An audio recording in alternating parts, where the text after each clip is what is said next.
Soda బుడ్డి కళ్ళతో కళ్ళద్దాలు పోతే రేబాన్ గ్లాసు పెట్టినట్టు, సోడా బుడ్డి కళ్ళద్దాలు పోతే రేబాన్ గ్లాసు పెట్టినట్టు, పాత అంగి లాగేస్తే పొందూరు కద్దరు తొడిగినట్లు, మట్టి పలక పగిలిపోతే డిజిటల్ క్లాస్ రూమ్ వచ్చినట్లు, దేకుడేంతో చూస్తామంటే రన్నింగ్లో గోల్డ్ మెడల్ కొట్టినట్టు, దారులన్నీ మూచేస్తే వేసిన అడుగే హైవే అయినట్టు, 10 ఏళ్ల పందెం వేస్తే వినాల 10 ఏళ్ల పందెం వేస్తే 2 ఏళ్లలోనే గెలిచి చూపించినట్టు, 10 ఏళ్ల పందెం వేస్తే 2 ఏళ్లలోనే గెలిచి చూపించినట్లు,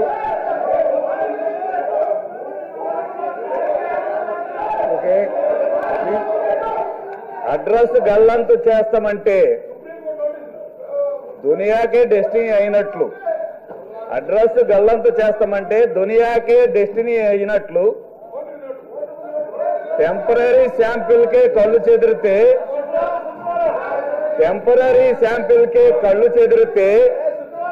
అమరావతి అసెంబ్లీ అద్భుతమైనట్టు, టెంపరీ శాంపిల్కే కళ్ళు చెదిరితే అమరావతి అసెంబ్లీ అద్భుతమన్నట్టు. అది అమరావతి అధ్యక్ష.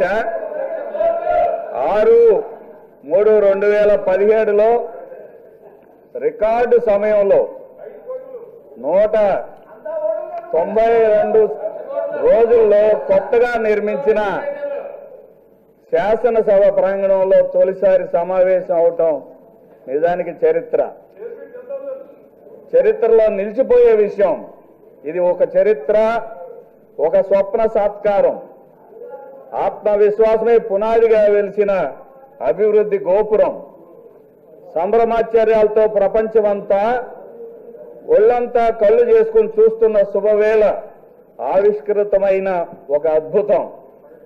అలాంటి శుభవేళ గవర్నర్ గారి ప్రసంగానికి ధన్యవాదాలు తెలిపే తీర్మానాన్ని ప్రవేశపెట్టే అవకాశం ఇచ్చిన ఆంధ్రప్రదేశ్ ఆశా కిరణం రాష్ట్ర ముఖ్యమంత్రి వర్యులు నారా చంద్రబాబు నాయుడు గారికి వందనం. ఈ శుభవేళ సమావేశమైన సభకు వందనం. చెట్లు మాత్రమే మొలిచే మట్టి మీద చట్టాలు చేసే అపురూపమైన రాజధాని శాసనసభల నిర్మాణానికి భూములు ఇచ్చిన రైతు సోదరీమణులందరికీ పాదాభివందనం. మన రాష్ట్రంలో ప్రతి గ్రామం నుంచి మరియు ప్రధానమంత్రి నరేంద్ర మోడీ గారి చేతుల మీదుగా మట్టి నీరు పార్లమెంటు సాక్షిగా తీసుకొచ్చిన ప్రాంతం నుంచి దేశ విదేశాల్లోని పుణ్యక్షేత్రాల నుంచి తీసుకువచ్చిన మట్టితో పుణ్య నదీమ తల్లుల జలాలతో తడిచిన ఈ ప్రాంతంలో అమరావతి క్షేత్రం ఆంధ్రప్రదేశ్ కళల సాకారానికి సాక్షిభూతమై నిలిచిన ఈ చారిత్రక ఘట్టంలో పాలు పంచుకున్న అందరికీ వందనం. ఇది ఆరంభం మాత్రమే. త్వరలో ప్రపంచం ఆశ్చర్యపోయే రాజధాని శాసనసభ నిర్మాణం ద్వారా ఆంధ్ర ప్రజల గౌరవాన్ని ఇనుమడించే రోజులు ముందున్నాయి, మంచి రోజులు ముందున్నాయని చెప్పటమే గవర్నర్ గారి ప్రసంగం యొక్క ముఖ్య ఉద్దేశం. సమాజమే దేవాలయం, పేదవాడే దేవుడని నినదించిన తెలుగువారి కీర్తి నలుదశలా చాటిన ఆంధ్రప్రదేశ్కి వన్నె తెచ్చిన తెలుగుదేశం పార్టీ వ్యవస్థాపక అధ్యక్షులు నందమూరి తారక రామారావు గారు వేసిన అభివృద్ధి బాటలో నడుస్తూ ప్రజా సంక్షేమమే ధ్యేయంగా దేశంలో అత్యంత అనుభవశాలి అయిన చంద్రన్న నాయకత్వంలో ఈ ప్రభుత్వం ముందుకు సాగిపోతుంది. గత 2.5 సంవత్సరాల్లో ఈ ప్రభుత్వానికి ఎదురైన సవాళ్లు, సంక్షోభాలు, ఆ సవాళ్లకు వెనుదిరగకుండా సవాళ్లను అవకాశంగా మార్చుకుని సంక్షోభాన్ని అవకాశంగా మార్చుకుని సాధించిన ప్రగతి, దానికోసం అనుసరించిన మార్గాలు, సాధించవలసిన లక్ష్యాలు, ప్రపంచ స్థాయి ప్రమాణాలను నిర్దేశించుకొని పనిచేసిన తీరు, అందుకు దేశంలోనూ విదేశాల్లోనూ పేరెన్నిక గన్నల సంస్థలు ఇచ్చిన కితాబులు మొదలైన అంశాలన్నీ గవర్నర్ గారు చెప్పటమే కాకుండా భవిష్యత్తు ఏ విధంగా ఉండబోతుందనేది కళ్లకు కట్టినట్లుగా వివరించిన సంగతి గవర్నర్ ప్రసంగంలో తెలుస్తుంది మనకి. ప్రభుత్వం ఎదుర్కొంటున్న సంక్షోభాలను ముందు తెలుసుకుంటే సాధించిన విజయాలు ఇంత క్లిష్ట సమయంలో ఎంత అద్భుతాలు సాధించామో మనందరికీ తెలుస్తుందనేది సభకు సవినయంగా విన్నవిస్తున్నాను. మొట్టమొదటిగా హేతుబద్ధత లేని విభజన, దానివల్ల బాధలు మనందరికీ తెలుస్తా ఉన్నాయి. రెండవది 16,000 కోట్ల లోటు బడ్జెట్ మనం నెత్తిన పెట్టుకొని హైదరాబాద్ నుంచి వచ్చాం. అలాగే బడ్జెట్ కూడా కొన్ని నిబంధనలు విధించి ఏ రకమైన ప్రోత్సాహకం లేని వాతావరణంలో ఉన్నాం. అలాగే పునర్వ్యవస్థీకరణ చట్టంలో కూడా అనేక ఇబ్బందులు ఎదుర్కొన్నాం, భవిష్యత్తులో ఎదుర్కొనే అవకాశాలు కూడా మనకు కనిపిస్తా ఉన్నాయి. హుదూద్ తుఫాను ఎంత సమర్థవంతంగా ఎదుర్కొన్నామో ఇది ఒక సంక్షోభాన్ని నుంచి మనం ముందుకు పోయాం. అలాగే వర్షాభావ పరిస్థితుల్లో 24% అభివృద్ధి వ్యవసాయానుబంధ రంగాలు సాధించిన విషయాన్ని కూడా మనందరం మర్చిపోకూడదని తెలియజేస్తా ఉన్నాను. పోలవరం ప్రాజెక్టు నిర్మాణానికి ముఖ్య అడ్డంకి అయిన 7 మండలాలని మండలాల భూభాగాల్ని తెలుగు నేలలో ఆంధ్రప్రదేశ్లో కల్పించడానికి చేసిన కృషిని మనం మర్చిపోకూడదని గుర్తు చేస్తా ఉంది. అన్నిటికి మించి ఇంత క్లిష్టమైన సమయంలో ప్రతిపక్షంగా ఉండి సరైన సూచనలు సలహాలు ఇవ్వకుండా అన్నిటికీ అడ్డం కల్పించే ప్రతిపక్షం ఉండటం కూడా ఒక ప్రత్యేకమైన సంక్షోభం. ఇక్కడ ఒక సవాలు, దాన్ని ఇంకా ఎన్నో సవాళ్లను సంకల్ప బలంతో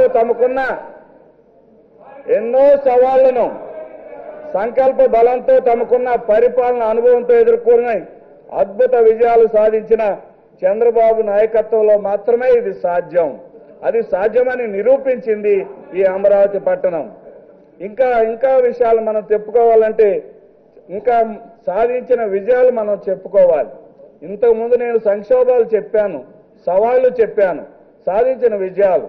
1 సంవత్సరం కాలంలోనే పట్టిసీమ సాకారం చేసిన సంగతి నేను గుర్తు చేసుకుంటా ఉన్నాను. పట్టిసీమ కృష్ణమ్మ నీటితో, గోదావరి నీటిని కృష్ణమ్మతో అనుసంధానం చేసి రాయలసీమ రైతన్న కాళ్ళు కడిగిన సందర్భాన్ని కూడా మనం ఇక్కడ గుర్తు చేసుకోవాల్సిన ఆవశ్యకత ఉందని మీకు తెలియజేస్తా ఉన్నాను. పోలవరం ప్రాజెక్టుని 2018 నాటికి గ్రావిటీ ద్వారా నీళ్లు పారించాల్సిన ఆవశ్యకత, అంతేకాకుండా 2019 నాటికి మొత్తం పూర్తి స్థాయిలో పూర్తి చేసే కార్యక్రమాలు కూడా మొదలైన విషయాన్ని సాధించిన విజయంగా మీకు తెలియజేస్తా ఉన్నాను. లోటు విద్యుత్ స్థాయి నుంచి మిగులు విద్యుత్తుగా రాష్ట్రం మారిపోయిన సంగతిని నేను గుర్తు చేస్తా ఉన్నాను. అనావృష్టి నివారణ చర్యలు మనం తీసుకున్న విషయాలన్నింటినీ కూడా గుర్తు చేసుకుంటూ రెయిన్ గన్ల ద్వారా అనావృష్టిని ఏ రకంగా చేశామో మన అందరికీ గుర్తుండే ఉంటుంది. వాస్తవ సమయ పాలన, రియల్ టైం గవర్నెన్స్, కొత్త విధానాలని మనం అవలంబిస్తూ రియల్ టైం గవర్నెన్స్ ద్వారా ఈ నిమిషంలో, ఈ క్షణంలో, నీ గ్రామంలో లేదా నీ పట్టణంలో ఏ అంశాల్లో వెంటనే తెలుసుకునే అవకాశాలని మనం సాధించి చూపించాం. రికార్డు సమయంలో ట్రాన్సిట్ అసెంబ్లీ సెక్రటేరియట్ నిర్మాణం చేసుకున్నాం. 2015-16-17లో పెట్టుబడి భాగస్వామ్య సదస్సుల్లో మనం అనేక విజయాలు సాధించి చూపించాం. భారీ రెవెన్యూ లోటున్నప్పటికీ కూడా 11,000 కోట్ల రూపాయలు రైతన్నలకు రుణాలు చెల్లించి ఆ రుణాల్లో వారు ఎదుర్కొంటున్న వడ్డీని కూడా మాఫీ చేసిన సంగతి మీకు గుర్తు చేసుకుంటా ఉన్నాం. అంతేకాదు మొదటి అర్ధభాగంలో పారిశ్రామికంగా 9.98%, సేవల రంగంలో 9.57%, రాష్ట్రం మొత్తంగా 10.99% ఆర్థిక వృద్ధి సాధించిన అంశాలని రాష్ట్ర గవర్నర్ గారి ప్రసంగంలో తెలుసుకున్నాం. అలాగే డిజిటల్ తరగతులు ఏర్పాటు చేయటం, ఏపీ ఈ నాలెడ్జ్ ఎక్స్చేంజ్ ద్వారా ఆన్లైన్ తరగతులు నిర్వహించడం కూడా జరిగిన సంగతి గుర్తు చేస్తా ఉన్నాను. సాంస్కృతిక వారసత్వాన్ని మనం పరిరక్షించుకోవటానికి పెద్ద ఎత్తున కృష్ణా పుష్కరాలని నిర్వహించాం. కూచిపూడి నాట్యానికి ప్రోత్సాహం చేసి గిన్నిస్ బుక్ ఆఫ్ వరల్డ్ రికార్డులో కూడా ఎక్కిన సంగతి తమ ద్వారా సభకు తెలియజేస్తా ఉన్నాను. విజయవాడ, విశాఖపట్నం, తిరుపతి విమానాశ్రయాలు విస్తరించి మరి విస్తరించి దేశంలో అత్యధిక అభివృద్ధి రేటుని సాధించిన సంగతి గుర్తు చేస్తా ఉన్నాను. ఇవన్నిటితో అభివృద్ధితో పాటు సంక్షేమ రంగంలో కూడా కొత్త పుంతలు తొక్కిన ఈ ప్రభుత్వం యొక్క ఆలోచనలు మీ దృష్టిలోకి తీసుకురావాల్సిన ఆవశ్యకత ఉంది. 200 రూపాయల పెన్షన్ ఇచ్చి దేశాన్ని, ప్రజల్ని, పేదల్ని ఉద్ధరించామని చెప్పుకునే పరిపాలన నుంచి 200ని 5 రెట్లు పెంచి ఎన్టీఆర్ భరోసా పేరు మీద ప్రతి పేదవాడికి భరోసా కల్పించి 45,68,000 మందికి పెన్షన్లు ఇచ్చిన ఘనత ఈ ప్రభుత్వాన్ని గురించి మనం అందరం కూడా పెద్ద వేయి నోళ్లతో పొగడాల్సిన ఆవశ్యకత ఉంది. అలాగే 3.94 కోట్ల మందికి ₹1 కిలో బియ్యం ఇవ్వటం, 5 కేజీలు పెంచటం, ఆహార భద్రత కల్పించటం, దానితో పాటు పండుగ నాడు పేదవాడు పస్తుండకూడదనే ఏకైక లక్ష్యంతో చంద్రన్న సంక్రాంతి కానుక, క్రైస్తవ సోదరులకి క్రిస్మస్ కానుక, మైనార్టీ సోదరులు ముస్లిం మైనార్టీలకి మరి రంజాన్ తోఫా కూడా ఇచ్చి పేదవాడు పండగ నాడు పప్పన్నం, నెయ్యితో కూడిన అన్నం తినాలనే ఆలోచన చేసిన పేదల పట్ల దయగలిగిన ప్రభుత్వం. అలాగే చంద్రన్న బీమా పథకం, ఇది ఒక అద్భుతమైన పథకం.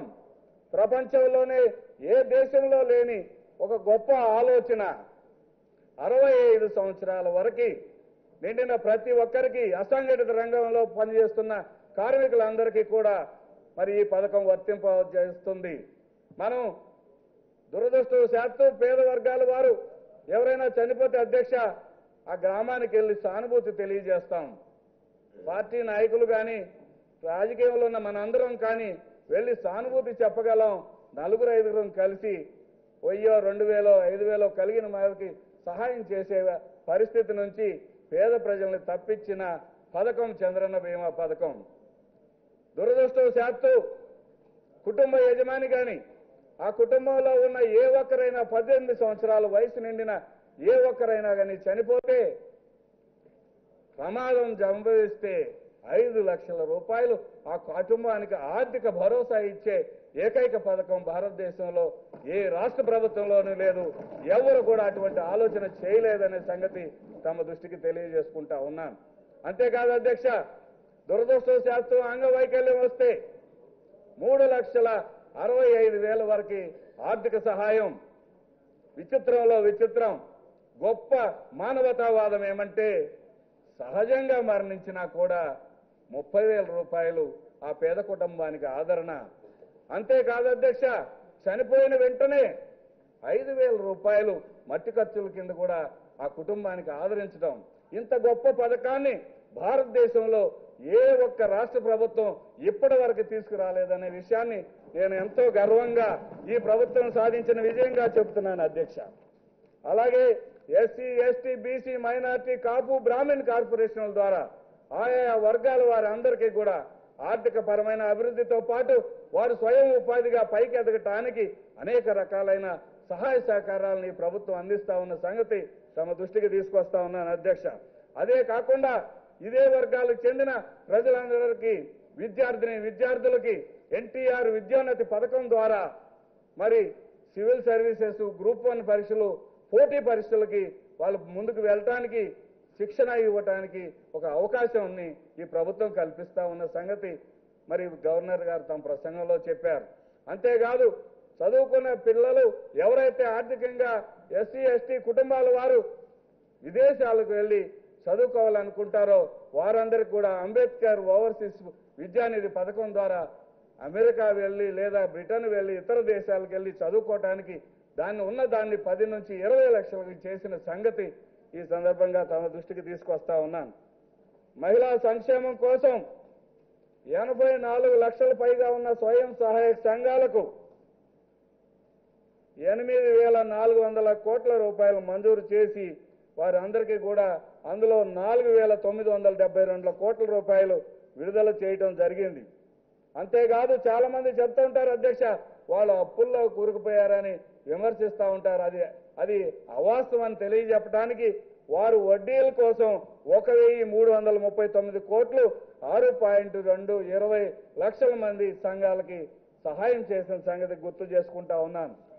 అద్భుతమైన అంశం మరొకటి అధ్యక్ష, భారతదేశంలో ఎన్ఆర్జీ స్కీమ్ పెట్టి ఎన్నో సంవత్సరాలు అయినప్పటికీ కూడా ఈ రోజు కూడా దాన్ని గత ప్రభుత్వాలు ఏనాడు కూడా సరైన దిశగా వినియోగించుకోకపోగా మరి దాన్ని ఏం చేయాలో అర్థం కాని పరిస్థితుల్లో ప్రతి ఒక్క అంశానికి దాన్ని జతకూర్చి గ్రామ ప్రాంతాల్లో వెనుకబడిన ప్రాంతాల్లో ప్రభుత్వ పరంగా అనేక రకాలైన ఆస్తుల్ని సృష్టించి చివరకు 9,900 కిలోమీటర్ల రోడ్లు వేసిన ఘనత ఈ ప్రభుత్వాన్ని మేము సవినయంగా గర్వంగా చెప్తున్నాం అధ్యక్ష. ఏడబడినది నీ తెలంగాణ హైలీ అబ్జెక్షనబుల్. నా తెలంగాణ మన తెలంగాణ అనండి. నీ తెలంగాణ నువ్వు తెచ్చినావు తెలంగాణని.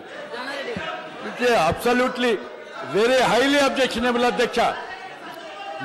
మాటికి మాట్లాడినప్పుడు నా బిడ్డలు నా తెలంగాణ